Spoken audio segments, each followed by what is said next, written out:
Hey, it's Fuzzy. Okay, I'm going to show you the difference between having Kahtoola Gaiters on, which are Gore-Tex. They get wet, they dry quick, than not.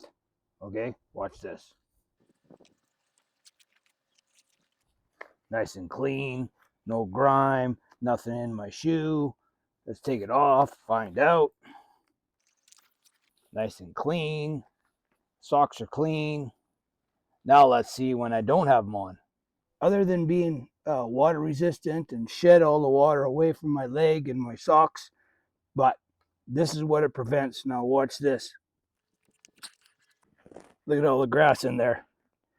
Okay, so I take this off. Look at that. Look at all the grass in there.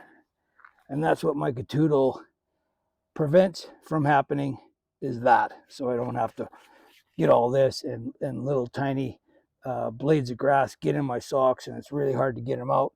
My shoe gets full, and yeah, I love these things, I'll tell you. Kahtoolas are the best. All right, that's my review. Thanks for coming.